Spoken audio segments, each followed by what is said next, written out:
just gonna finish drinking my protein shake because I did not have time to eat. At all? Je viens de rentrer chez moi. Oh, tu travailles au bureau? Oui, aujourd'hui, exceptionnellement, là. Mais, ouais. J'ai mal calculé ma vie.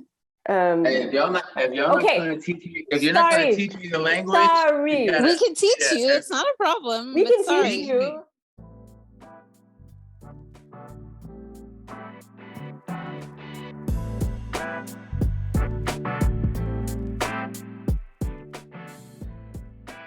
Hi, everyone, and welcome to the Alpha Female Chronicles podcast. My name is Lindsay. I'm the creator and host of the podcast. I am also the author of the Alpha Female Chronicles poetry collection. I'll add the link in the description so you can purchase a copy or 2 or 3 or 5. For today's episode, I'm so happy to have my partner in crime, my girl, Dinny. Hi. Hi. And also my cousin, Sam. Hey, y'all. What's going on? All the way from the States, as you would say. Yes. Below the border. Yeah. Below the closed. Well, it's not closed. I'm coming It's over. not closed. I'm coming over. Come on over. Come on over. I'll wait till it's warmer, but I'm coming. Yeah. Don't come now. Yeah. Don't come now. No. I'll wait till it's warmer. Much warmer. It is quite cold. Yeah. Right now. Last time I was there, I was burning up. So that's the type of time I'm on. Yeah. It was May or June. Mm-hmm. May or June. Yeah. Yes. It was the right time to come. The weather was lovely. Yeah. Yes. So you'll have to come in the summer. Hopefully in the summer things will look I'm up. about to say, if it's closed, I won't be able to do much, but it will probably reopen by then, the border. Probably. Everything. No, that's not we're not aiming for the border. We're aiming for everything. Okay. Yeah. Everything so we can enjoy life. Yes. Yeah. Exactly. I need the gym, I need the bars, I need all that. Everything. You need These strip clubs too. Yeah. All right. So for today's episode, I wanted to switch things up. We do talk a lot about alpha females. We talk about self-care for alpha females. We talk about relationships. We talk about healing. We talk about careers. But today I wanted to see things from a different perspective, from the perspective of an alpha male, which is why I have my cousin here. I appreciate that. Yes. And also, as of late, I've noticed the growing popularity of platforms that are male-centered, but these platforms, I guess, encourage a mentality that is more toxic. I've noticed that some of these hosts and guests I think they're chauvinists. Yeah, they're chauvinists, and they have, in my opinion, a backwards way or perception of women's roles in society. Therefore, I wanted to focus this episode on toxic masculinity. And this episode will be named Alpha Males or Incels. So incels, the term was coined to define involuntary celibacy, and that defines males who find themselves involuntarily celibate because either they're not dating, they're not attracting women reject them, and these men are known to show hostility towards women in various ways, whether it's mostly online from their mother's basements. But yeah, so I wanted to delve into toxic masculinity. And to kick off this conversation, I'm gonna ask Sam $1 million question. I'm nervous now. No pressure. No pressure. Yeah. I feel like I'm standing up for all the men right now. Yes. You represent. I got y'all. On this platform you are. And the purpose of this discussion is not to just be women, alpha females talking about men. I wanted to have a male perspective to the conversation. So it's more inclusive and it won't be biased. So the $1 million question for you, Sam, is, can you give us your definition of masculinity? Ooh, so I don't know if I have a complete definition for masculinity. I think there are different things that are encompassed with a masculine man.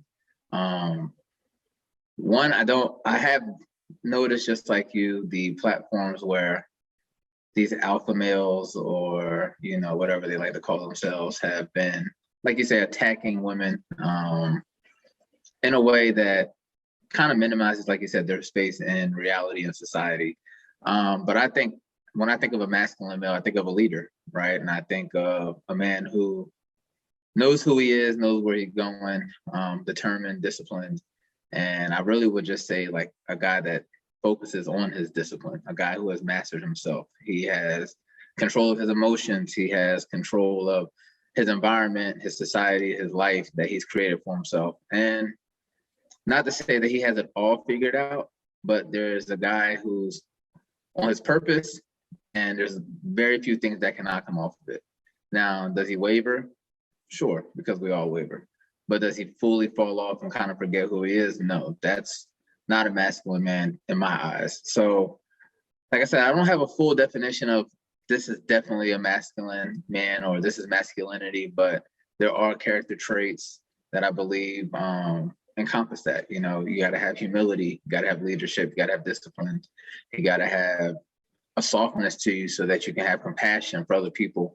Not a softness where you get ran over, but an understanding of why people feel a certain way, but you're not led in feelings, right? You're led in logic, you're led in what you understand and where you want to go. So that's how I would define masculinity in the male currently.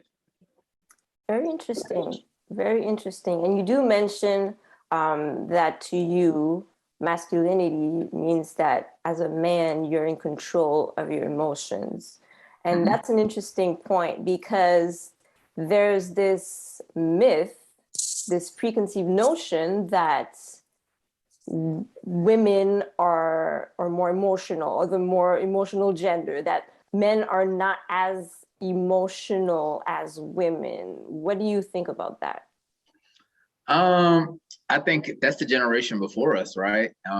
You know, growing up, for guys, it really was, don't show emotion, don't show love, don't, you know, love will kind of get you killed type of thing. And I think understandingly so in the 80s and 70s, where there was a lot of gang and drug violence and stuff, and people were going down career paths that necessarily love could get you killed. And I think that was just the mindset that men have grown up into and kind of passed down along the way. I think notice like when I speak, sometimes I say I think, right? It's because I've thought about it, I've analyzed it in my mind, I've provided logic for my answers and for things that I'm going to say. I think when you have people say, you know, women are more emotional, it's because a lot of times they lead in things and say, I feel, right? Whereas feelings waver, right? You can be happy one minute and you can be sad the next. So when people a lot of times say, you know, I left the situation because I wasn't happy. Happiness is a fleeting emotion. Nobody can name a time where they've been happy 24/7. Yet we let happiness make decisions for us. We let how we woke up today make decisions for us, or how we feel. And I think just as we've continued to grow and men have like been exposed to having emotions and sharing how they feel, those decisions that we've made in feelings, and I've done plenty that I've made in emotional haste, and just I felt a certain way, so I acted a certain way. Those situations are dangerous, right? You end up putting yourself in situations where now you have to work twice as hard to get out, right? And I think people are becoming more aware of that, to where it's like, oh, well, actually, I need to be in control of this so that I'm still making decisions in my logic that'll keep guiding me where I'm trying to go versus making decisions in my feelings. And I think that's where you kind of have that upbringing or that uprising effect of women are emotional, men are not, and stuff like that, or men are becoming too emotional. You'll hear that a lot of times too. But I think it's just the times are changing, right? And people are saying, express your feelings because we've hid them so long that they're bursting out of us now, right? Like people are like, therapy is on the rise because people are like, hey, actually, all this stuff that I've been suppressing for a long time is actually kind of messing me up and I need to figure out what's going on. Or I wake up and it's like, dang, I thought I would be somewhere different in life. Why haven't I gotten there? And a lot of times when you look back, it's because you were making decisions in the way you were feeling and not in logic. Yeah, definitely. So true. And one thing that I think about is like what you just said, it kind of explains what is at the root of toxic male behaviors, right? Suppressing those feelings for so long, feelings being taboo for men, you know? And we always forget. I mean, I think we always like forget that as men, like they can display emotion by being angry, by being frustrated. That's an emotion. Anger is an emotion. Something so natural. Exactly. Something so natural. Yeah. Exactly. So I guess the way women manifest their emotions is different. The way we communicate it, we've learned how to communicate our feelings, our emotions, to talk about it. We can have a girls' night and talk about our relationships, or how we're frustrated at our jobs, or I don't know, this new workout we're trying, but we can't get it right and we can't get disciplined, and we have someone to, we have someone to commiserate with.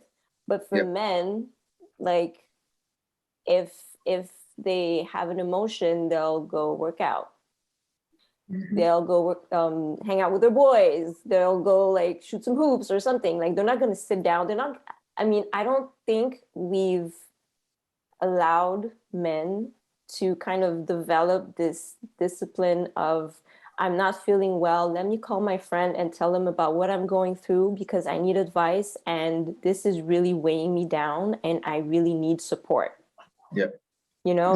See, y'all, I feel like y'all have an avenue where you can vent, right? Like, correct me if I think that 80% of the time when women say things or express things to men, they just want to vent. Whereas 80% of the time when we hear it, we want to fix it. And that's where we have those combativeness, right? And that's where we have those issues arise in the arguments, because you're like, actually, I don't want you to fix this. I just needed to get it out. I needed somebody to hear it. And you're supposed to be my person that hears me. But a lot of times we're like, well, I hear you. I've heard it.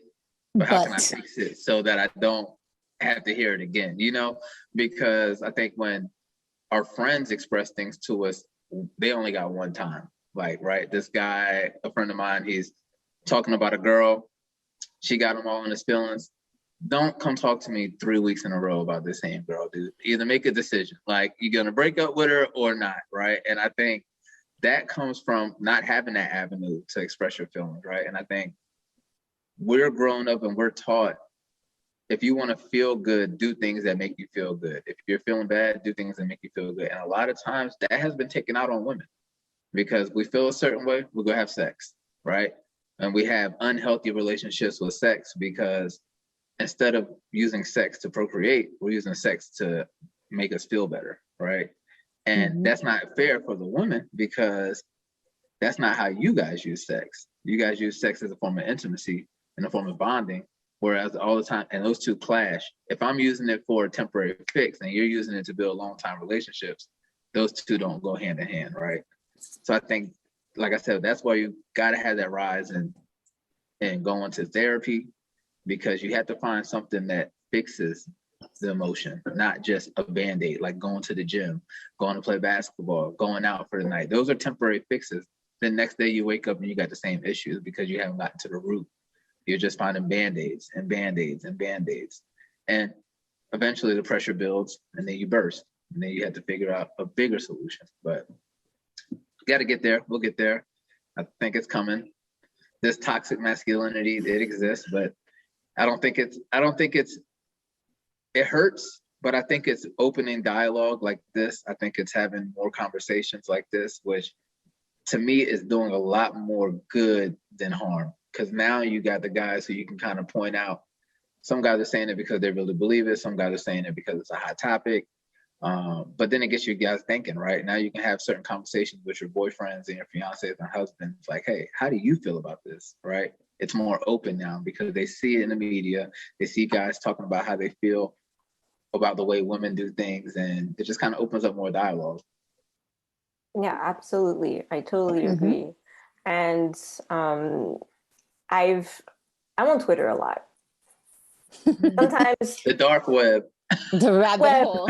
It's a dumpster fire most of the time. Yeah. Twitter's insane. It's dark out there. And I've seen a lot of comments, a lot of people retweeting stuff that toxic males post. And there were two comments that kind of,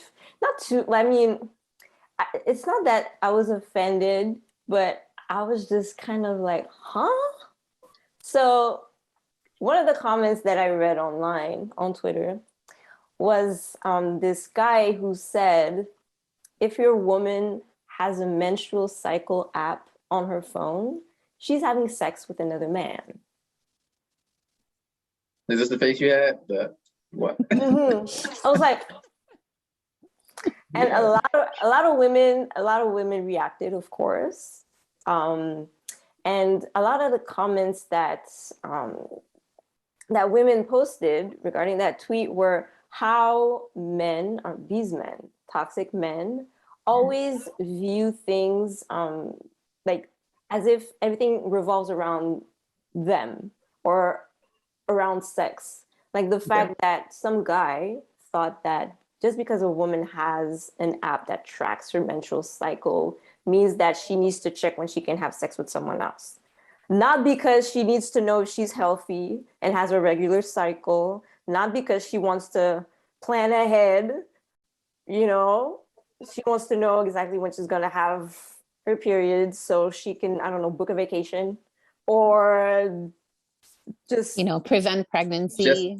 If you're not using regular protection, all that stuff, Exactly. Or just plan ahead to be like, hey, I need some pads. Yeah. Or I mean, like you said, just knowing her body. Like exactly. Could that be the case? Could that really be the case? Does she really want to know her body? And I thought it was sad that other men could think that way, but it's also funny to me that somehow this app would have anything to do with a man, which says a lot about our society and how much our society has not evolved that much when it comes to how we perceive women and how we perceive what women do, as if everything that women have to do has to revolve around a man. So that was one of the comments that I saw. Another comment that I saw was it was a video that I saw on Instagram. Someone reposted it. And basically it was this guy who was, I don't know, talking about how he thinks that women who have had children decrease in value. So what do you think about that? And Luni, I'm going to talk to you because I need to know your opinion on that comment. I'll let you go first. You know what? I don't even know how to approach this. I personally normally don't touch that topic with a 10-foot pole, because not unfortunately, but I'm in that category as well. I have a 12-year-old daughter. And it's not that I've been I've seen the change in attitude a little bit, when you talk to a man because, you're getting to know somebody and they find out you have a kid, whether it's a son or a daughter, there's always that small glitch. And then, things take another direction. It's honestly, it's a thinking that's based in society. You know, it's always been up to the woman um, to preserve her value, and you did that by, you know, being celibate, by being abstinent, by going into not a relationship, but going into your marriage as a virgin, right? And the only way that it was acceptable for you to come out of that um, as a mother is if your husband died, basically. Any other reason, you somehow were at fault. You know, if he's cheating, you're not taking care of his needs. If, you know, he's not interested in you anymore, there's like, it's always the woman's onus, the woman's responsibility for something that doesn't work. And so I understand it. It's not okay. I don't agree with it. On the contrary, I think that a woman that has a child, of course, you know, there's personal belief, there's personal situation. It doesn't decrease her value. Personally, I don't think so. However, it is your choice whether or not you decide to engage in something with a woman that has a kid, or vice versa, you know, a man that has a child. People have to, I think that one of the things that we fail at doing a lot is engaging in relationships with intention. And so we are here coming at relationships all wrong. And then like we get frustrated if it doesn't go the way we want, if, you know, it doesn't look the way we expect it to look. We're like, that's not for me, moving on. And so that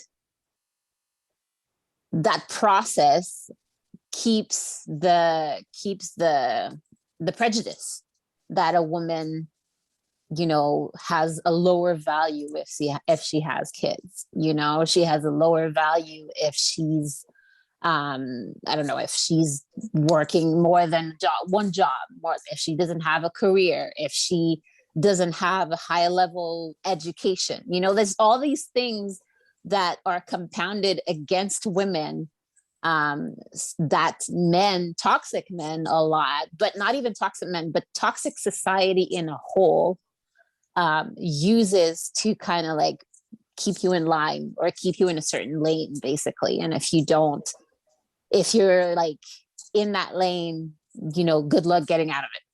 Yeah. Yeah. Sam?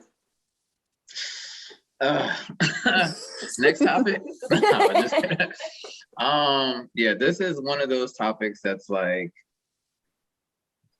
on one hand, I get it, I understand like where people have their feelings, and then on the other hand, I think it's like, not saying that people have immature thinking, but I think it's like a level of maturity within yourself that allows you to open up to certain situations. Now, in my experience, I have dated women with children, and currently I do not go that route.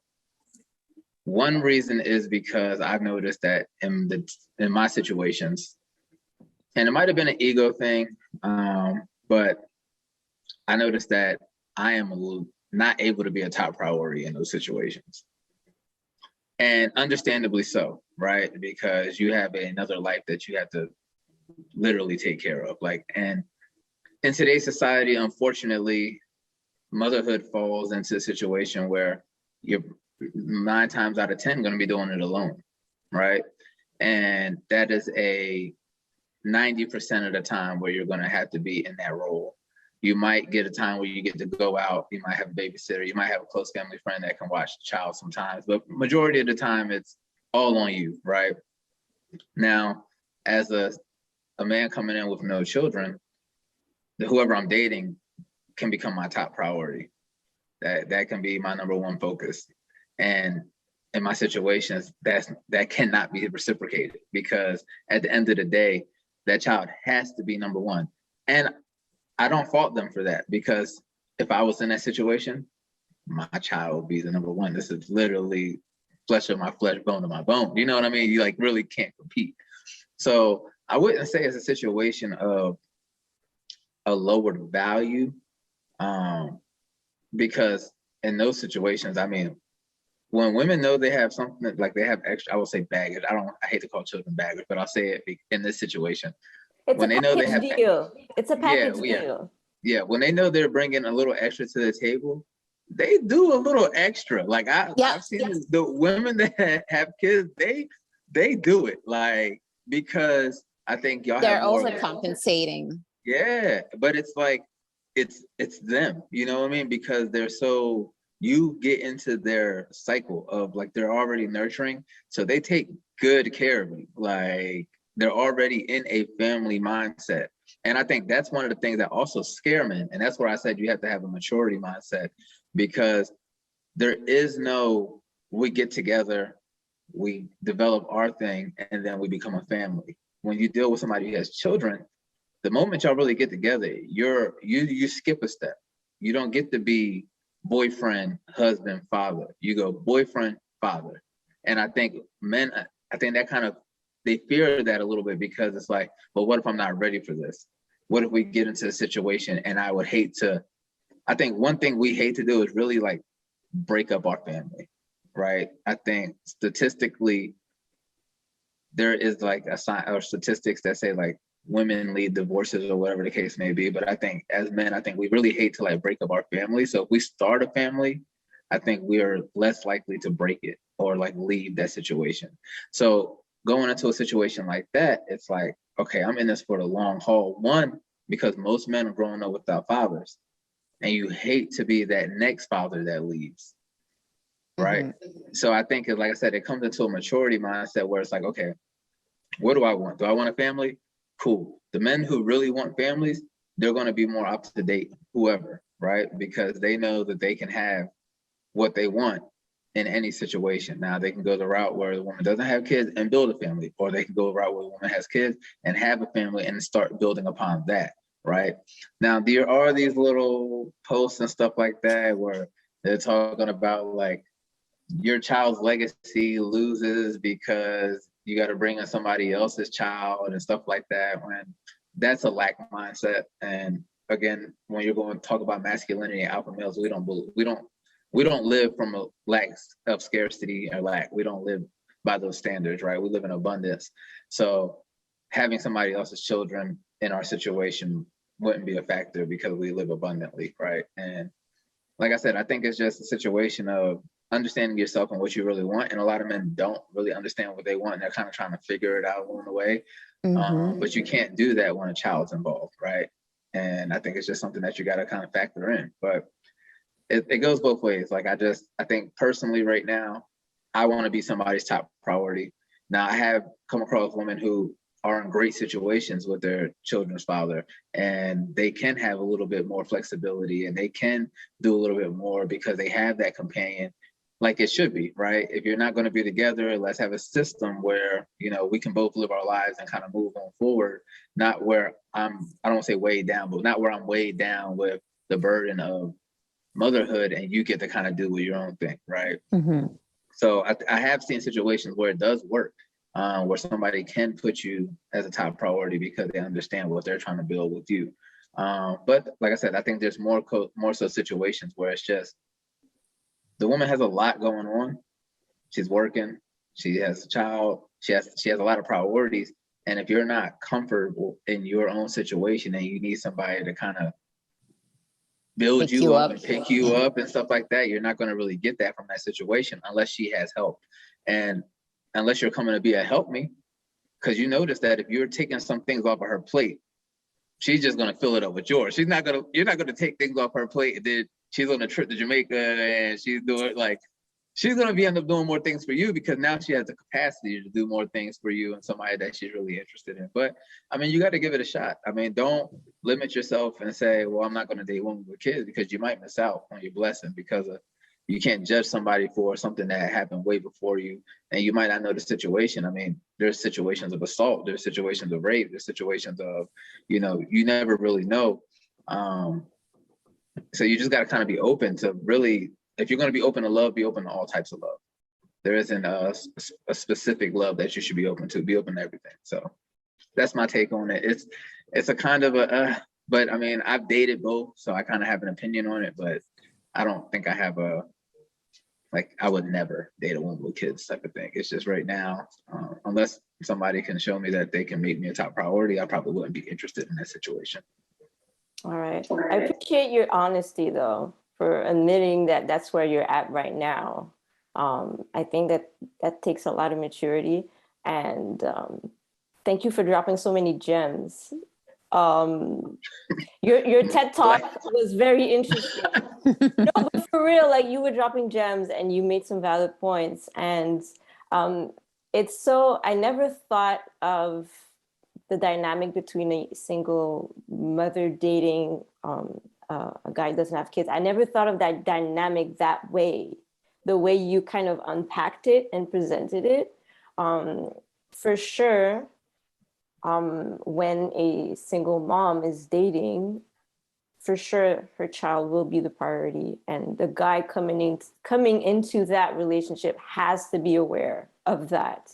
And like you said, like, a man also has to ask himself, am I ready for that? Because again, like you said, when you come into that relationship, it's a package deal, right? Yep. And you have to keep in mind that she's going to take care of your kid. And there are times when, let's say that they could be planning a date and then the kid has a fever. The date is canceled. Are you going to get mad every time the kid gets sick?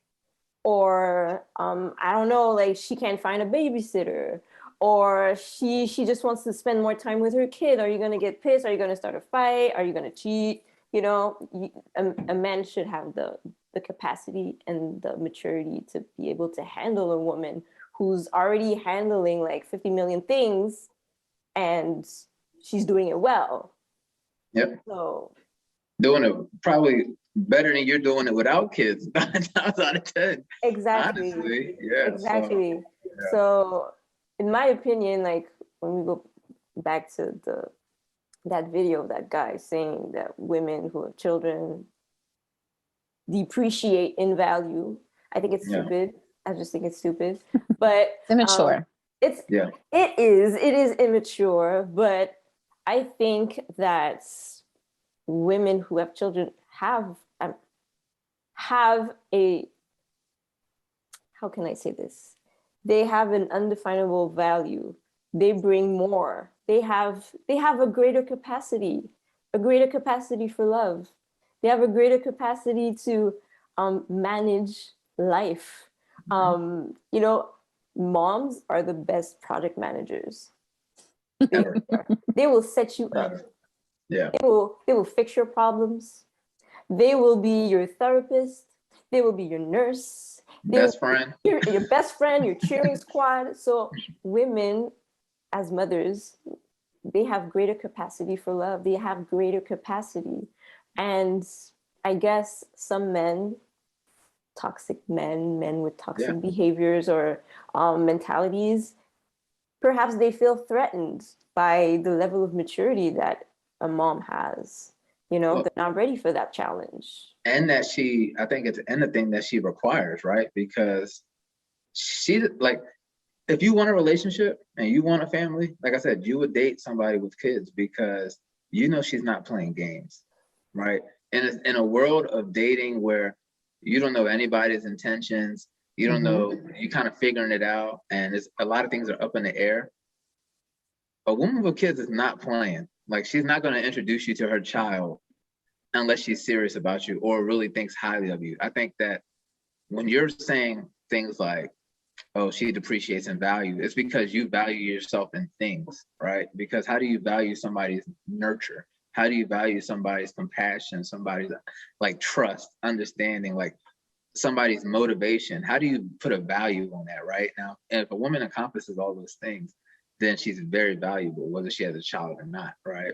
So I think a lot of times when men say that, it's because they value themselves in things like their career or the things that they've accumulated over time, and those things fade, right? And those things aren't. When we all die, we're going to look at those things and say they're valueless, right? They don't mean anything. Can't go with my car. Can't really go with my degree. You know what I mean? And I think in a time where we use things to validate. Even Instagram, people don't. You go post a car, it's gonna get 1 million likes. You go post yourself kind of being nice, and you might get 1 like, 2 likes, because it's like, oh, you're supposed to be nice, or it's kind of things that we don't really worry about. We value things instead of what people really should be doing. So yeah, it's a maturity thing, and some men are just immature, and it is the way it is. And it's not just men, it's all of us, but Yeah. One thing that, we can notice with, I'm going to say single mothers. We could apply this to single fathers. It's just, I know more single mothers than single fathers. So one thing. We all do.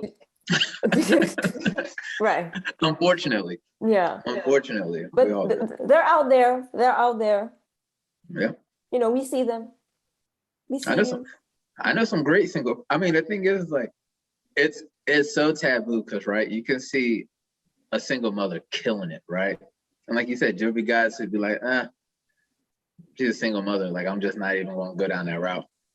Whereas you see a single dad, and he's getting hell high praise, right? Because it's like, damn, like, single dad over there got this kid over there.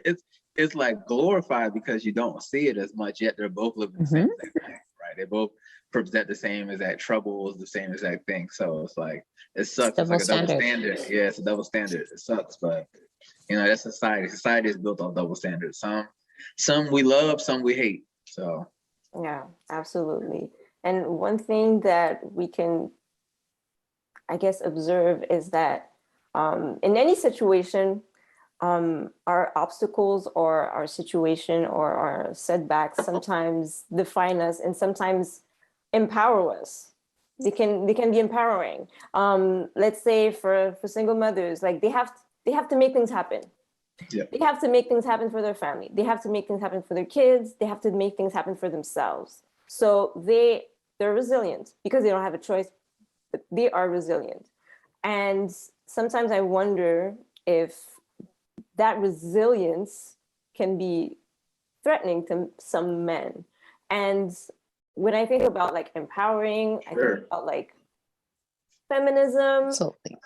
I don't like to, it's not that I don't like to define myself as a feminist. I don't think I check all the boxes to be called a feminist. Maybe I'm like feminist adjacent or something, but because that's a loaded word. Feminist-ish. Right? Feminist-ish. Ish. Because I do consider myself an alpha female, but I don't consider myself a typical alpha female, because there is this negative view of being an alpha female, this negative view of feminism, like bra burning, all men are crap, women should rule the world, all of that. Those are extremists, though. Yeah, Exactly. Yeah. So I know that the rise of feminism has bothered a lot of men who have a more traditional way of thinking. Mm-hmm. So I want to know, Ludney, your opinion. How has feminism and toxic masculinity hindered our views on relationships and dating and our roles as women? Men and women. You know what?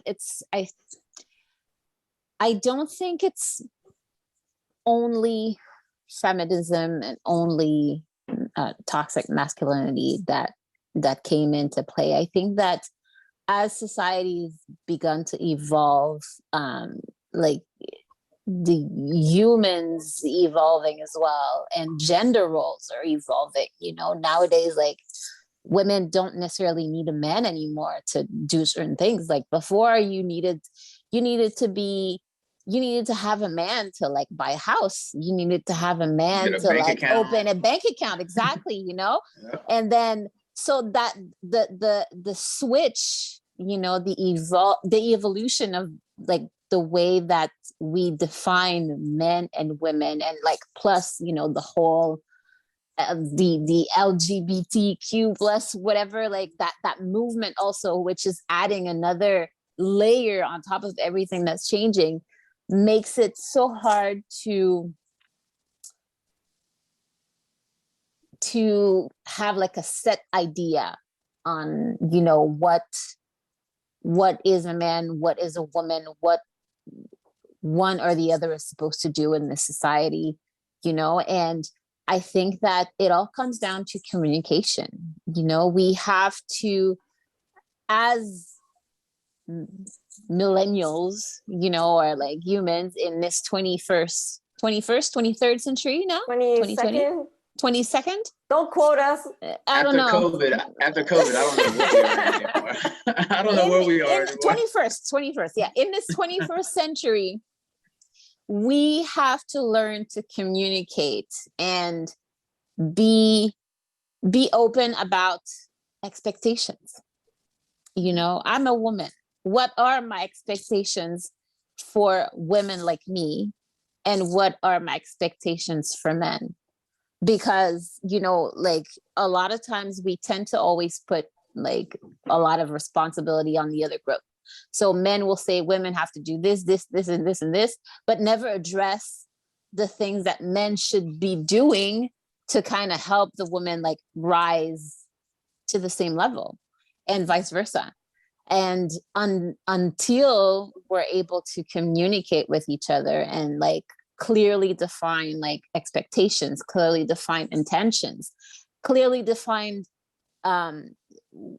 the roles that we have for ourselves, within ourselves, and in relation to others, then nothing is going to change. You know, like feminism will always be regarded as like the end all be all for like women. And, you know, you'll have like the beginner feminist, you know, who's like, yay, I want equal pay.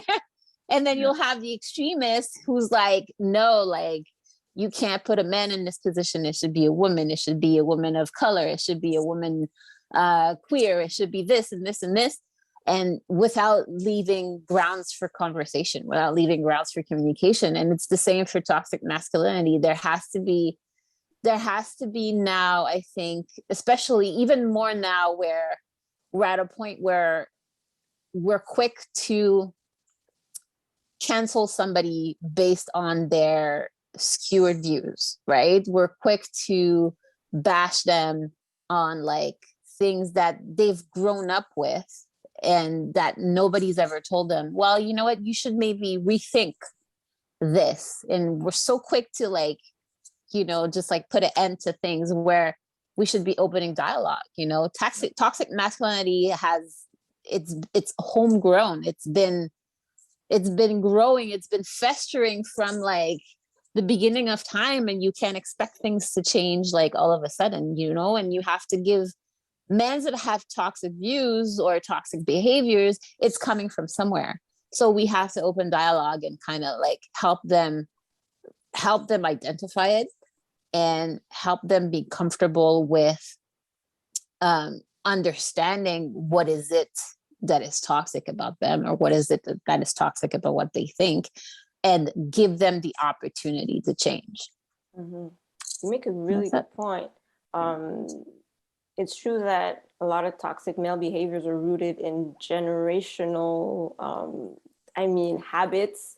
Mm-hmm. You know, a guy, he saw his parents, like his parents are married for like 30 years. They have a dysfunctional marriage, but they're still together. It's highly dysfunctional. Like I don't know. Let's say like it's a loveless marriage, but they're still married. And he sees that. So he expects maybe a relationship that is failing to still remain just because he saw his parents stay together despite the fact that they don't speak to each other. They don't show love towards each other. They separate rooms. Separate countries. Countries. His dad is cheating, you know. That's a problem. Whatever a man, or even a woman, sees in her house growing up, around her growing up, she will normalize that, and it will be reflected in her relationships. So a lot of toxic male behaviors, it's generational, you know. Mm-hmm. Again, on Twitter, I've seen comments. This is really like, you have to get off Twitter. The dark web. Yeah, you gotta stay off the dark web. The dark web.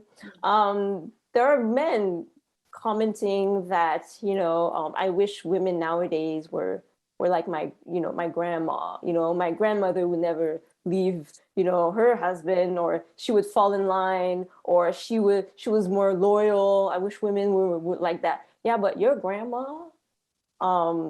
she couldn't go anywhere. She couldn't do anything. She couldn't go anywhere. She couldn't go anywhere without her husband. She couldn't get a car. She couldn't work. She couldn't work. She could have been in an abusive relationship. She could have been in an arranged marriage because she got pregnant at like 17. And she had to marry like your grandpa because, it was taboo. It would to not be, yeah. Exactly. There's so many factors. Your grandma may have had like low self-esteem, and she married the first guy who kind of liked her, but she was never really in love. So she had a whole bunch of kids, and all she did was like pop the kids. She wasn't fulfilled. I think people have to understand, like, we're glorifying a time that we have no perspective on, right? Thank you. Like you glorified, like you mentioned this about how back then, like, women needed men, right? You needed a man to get a house, to have a family, to start a bank account. There was a shift after the World War where women started going to work. Men were losing their jobs to women. That's where that kind of first started, because it was cheaper labor. They were getting shit done, right? And it was like, well, we actually could, your wife actually has your role now, your position, right? So men were stuck at home. They couldn't find jobs, couldn't find employment. And there was a shift, right? And that's when you guys kind of really stopped needing us, right? And I think that's where the ego kind of started coming into play. You have that whole like generation of like wife beaters and stuff like that, because there was a loss of control in the home because you guys didn't need us. And I think the issue. Sorry, you see, that's where I think the mentalities kind of fell, on the wayside, because technically we need each other. Yeah. We need each other. It's not because I work more than you do that I don't expect you to do things for yourself and for me, for the family, And I think that, again, because gender roles were so set in stone, the minute that women started, like filling in areas where only men were received, men were kind of like left holding the bag saying, well, what am I supposed to do now? There's so many things that you could do. Yeah, find something to do. Find something to do. But like, your dad, your grandfather, your great grandfather, like everyone told you, you, for example, you have to be a police chief. Yeah. And if that's not what you did, then you just didn't know what to do, and you failed. Exactly. But we're creatures of habit and creatures of comfort, right? So it's like when we had to find gender roles and a man kind of knew his role, it was easy to fall into it. Now you're asking me to step outside of something, and then you got societal standards, you got your community telling you, man, your wife run the house, and then you have those extremists, right? Because we talk about feminism, right?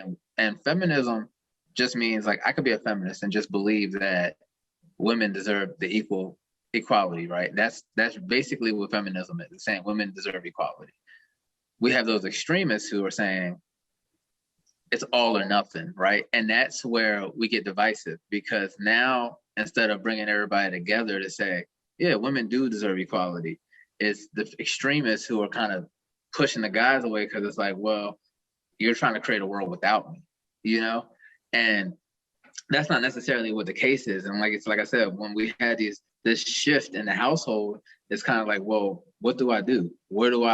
How do I still be a man in my household if I'm not doing what the man does, right? Or if I'm not providing what the man's supposed to provide.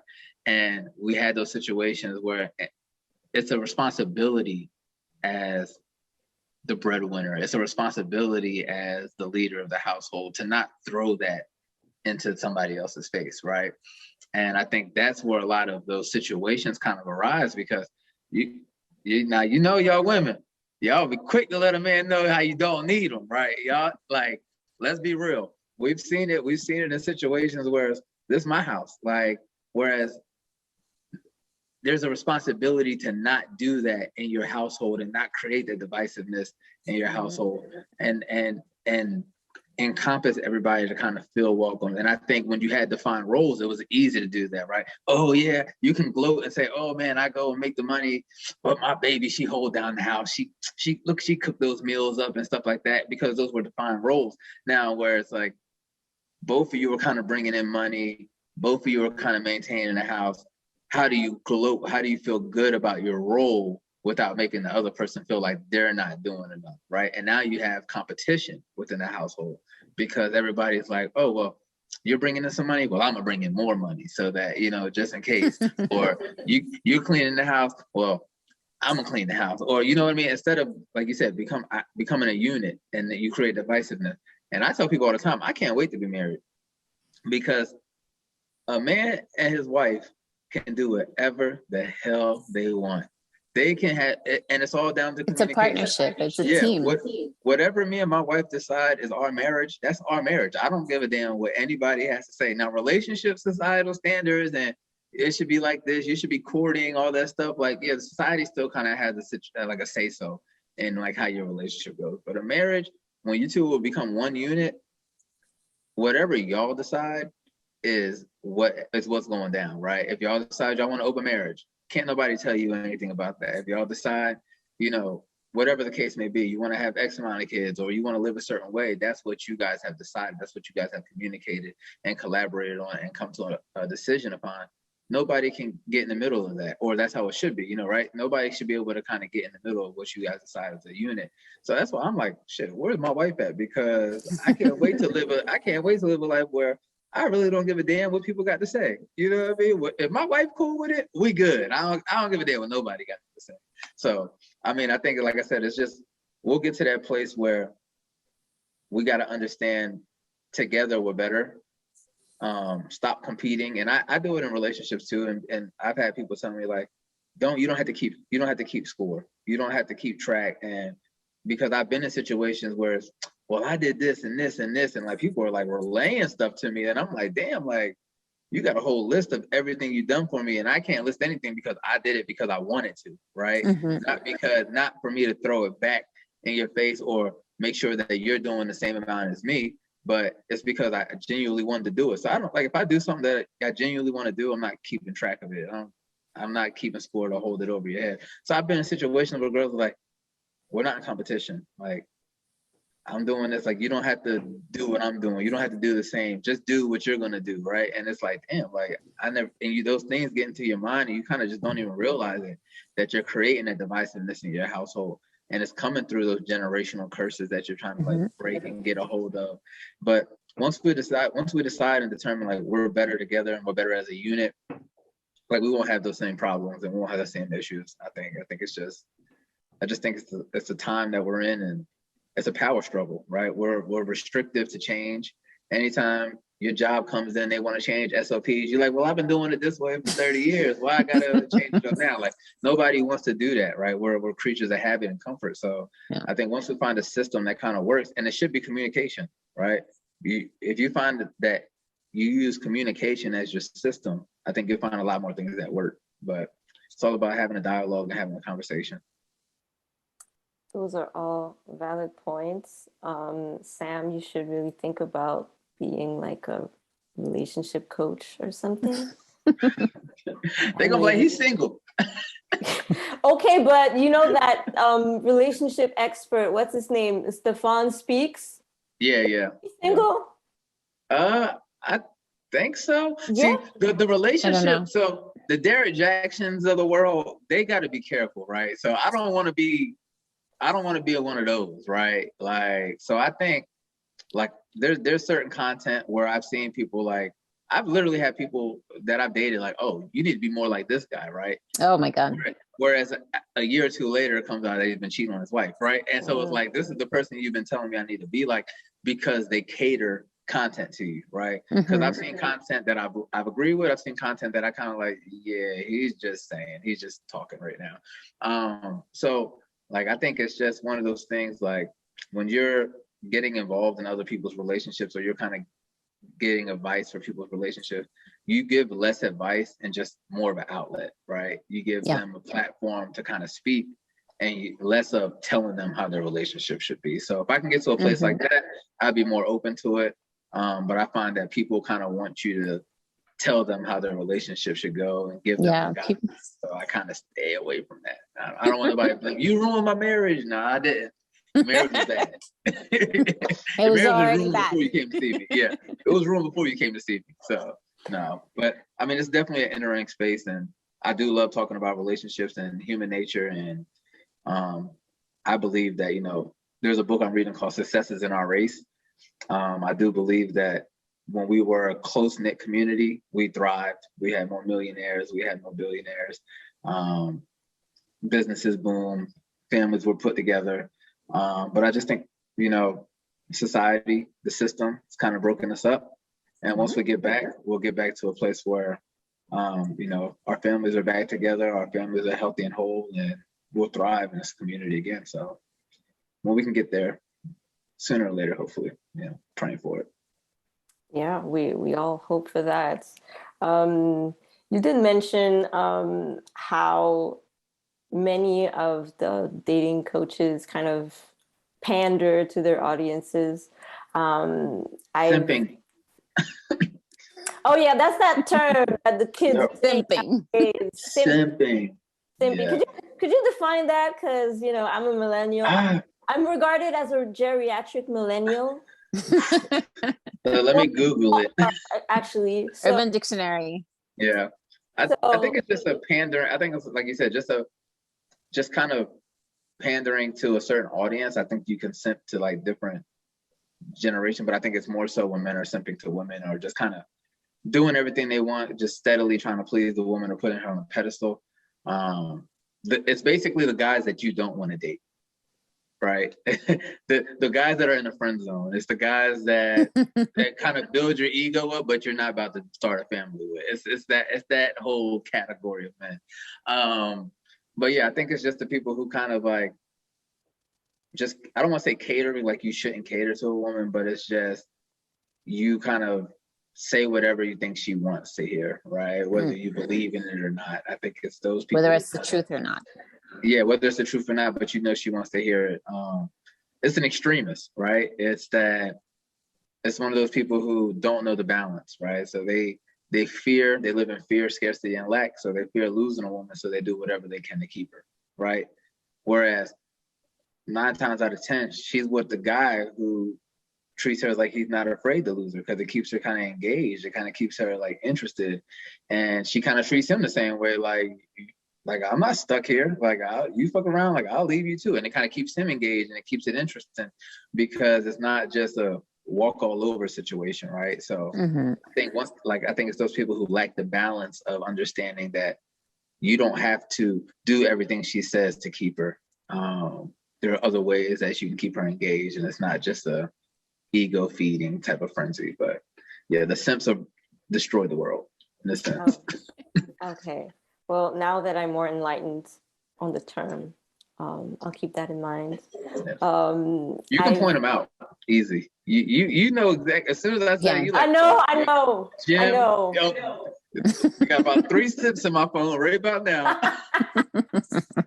Coffee on Monday, lunch on Thursday. Yep, they're all. Oh my gosh. But yeah, okay. Definitely, I could see a few people in mind. Unfortunately. But I have been watching this podcast, and that guy he's not a simp. He has guests where they talk about relationships. The name of the podcast is Dear Future Wifey, and it's really interesting. It has a lot of like good, like deep conversations where they talk about relationship. The host, he's a filmmaker. His name is Lateris Whitfield, and basically this guy divorced. He experienced a divorce a few years ago because he was cheating, and through the podcast, he's kind of rediscovering what love is and what relationships are. So he has discussions with people who are single, married, in polyamorous relationships. They just have discussions to really kind of unpack what a relationship should look like, or what it shouldn't look like, and what you can expect out of a relationship, or what you can desire from your lover or your loved one. So it's really interesting. It's really insightful. And a few of the podcast episodes have featured King J. Barnett. I don't know if you've heard of that guy or if you've watched any videos. He's a relationship therapist. He's an actual therapist. Like, he's doing a PhD. Like, he's, he's a family therapist, and he's a big advocate for men when it comes to self-care and seeking like mental counseling, like all kinds of counseling. So he's like legit. I'm an advocate for that too. I believe in all of that. I definitely believe in it. Very important. I've been to therapy, and I've been on my self-healing journey. I believe in all of that. Definitely need it. So there are good influences or positive platforms out there that are led by men discussing relationships, where they discuss issues from all perspectives, and they provide guidance and a positive outlet. So they are out there. Shameless plug, Black Fly on the Wall, Black Male Podcast. Yes. Come check your boy out. I'm on it. Come check me out. See, I was gonna plug you, but you did it yourself. Shamelessly. I had to do it shamelessly because it just fit in that segment right there about, Well, and who else to better represent the podcast than one of the hosts? There you go. Absolutely. So I'm so happy we had this conversation. I know we could go on for hours and hours, but I'm really glad that you guys dropped so many gems on what is probably at the root of toxic male behavior, and how feminism has kind of clashed with the views that some more traditional men may have on women's roles. I'd like to know if you have any final thoughts, Ludni. Honestly, final thoughts. I'd say, like we have to learn to do better as individuals, and do better as women, women among our peers, and women in relations to men. We have to, learn to communicate, date with intent, have relationships. And it's not just like love, and, I'm not just talking about love. I'm talking about like all types of relationships, whether it's work, friendship, acquaintances, family, but to come at it with like clear intentions, and to come at it with humility and understanding and compassion and healing, and if you are, remember that you need to go and get that healing for yourself before you try to steer anybody else towards it. That's the way it is. Don't give empty advice. Give advice that you can back with, like, your own experience and stuff like that. So yeah, I think the final word is really, men and women have to learn to communicate. Women and women have to learn to communicate, and we can't be afraid to address toxic behavior, whether it's from men, whether it's from women, and call them out. If your homegirl is always jumping from one relationship to another, if you can tell that she has a toxic behavior, you need to address it with her, discuss it. She may not want to hear it, she may lash out, but at least you've planted the seed, and at some point she'll reflect. And that's something that men and women have to learn to do. That's it. I like that. I did too. I like that. Sam, final thoughts? Final thoughts. I'm gonna retire the toxicity word. I think we should do away with it. I do think, like, it comes in both forms, femininity and masculinity. Both are a hindrance to our growth as a community. I think maturity, as we both grow and mature in this new space. A lot of times we talk about traditional men and traditional women. Most of us have never experienced traditional anything in our generation, because those ideas, most of us weren't raised from our grandmothers or great grandmothers. So those ideas and beliefs kind of been dwindled down a little bit. And it's only stories that we've heard of, right? So I think if we're going to create a new world where we can come together that works for both of us, and just figure it out together, man. We got to lead with love and kind of find out what works for us, have those conversations, have those really tough conversations, hold each other accountable in all aspects. Men hold men accountable, women hold women accountable, and vice versa. And men and women hold each other accountable, especially in relationships.